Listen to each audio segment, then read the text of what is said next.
Time now for the Business Report with Joel Crosskill.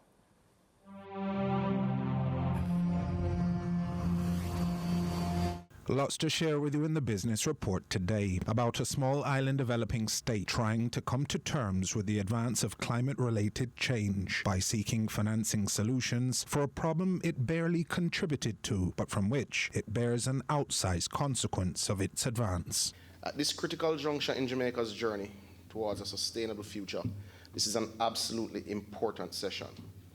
This workshop between the JSE and the EU and other international partners is more than just a dialogue. In fact, it is a genuine call to action. As a small island developing state, Jamaica stands at the front line of what the EU calls the triple planetary crisis. There's a lot of media attention and a lot of focus on the climate component of that crisis, but I assure you every element of the triple planetary crisis is playing out in Jamaica. In 2023, we saw our hottest day since we've been recording it. In 2022 February, we had the worst drought in recorded history in Jamaica. And then last year you had a Category 5 hurricane at the end of June, unprecedented. So we're not going to waste time on whether or not climate change is real. We're not going to waste time on whether or not we're already experiencing it.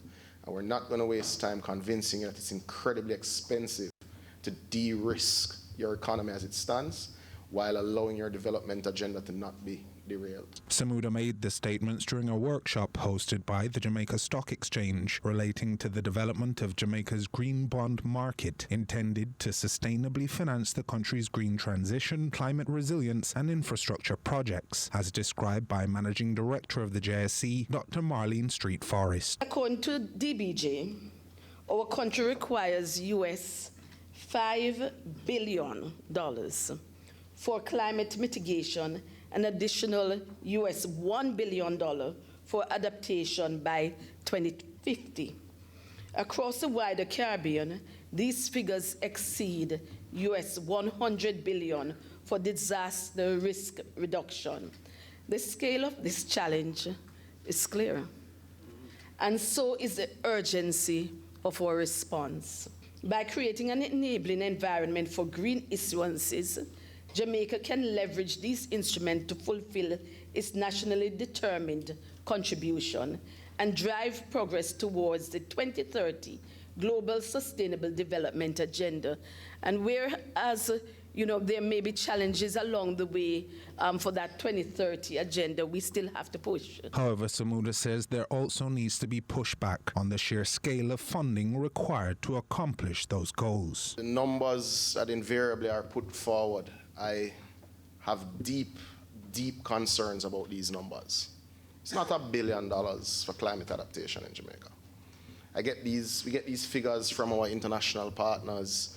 We get these figures even using the frameworks that are designed in the global financial architecture for climate additionality. But it's a farce in many ways.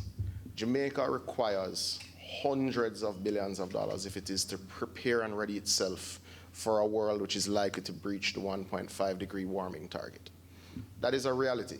So the calculations that are hoisted in many ways on the developing world and on SIDS, I generally don't accept those numbers, because what is required for adaptation in water, simply in the water sector for Jamaica to be climate proof for water in 2030 is $5 billion. And I'm intimately familiar with those numbers. We don't have the luxury of getting it wrong. 70% of your population lives within 5 kilometers of the sea. Sea rise is catastrophic. It's not just about your tourism industry and what will happen to your beaches. 70% of your population literally is within 5 kilometers of the sea. If you look at our population map, it's very clear.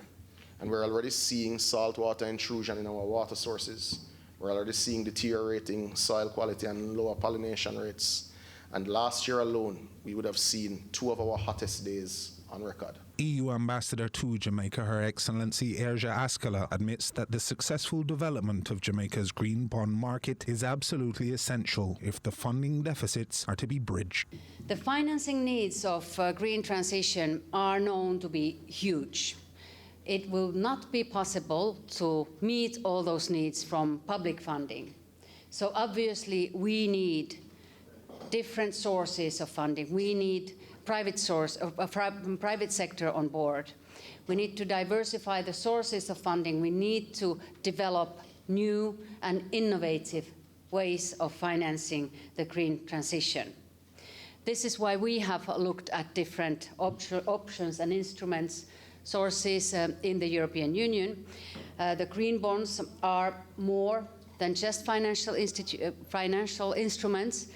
They are also powerful tools to direct funds and capital to sustainable projects. And that was your business report. I'm Joel Crosskill.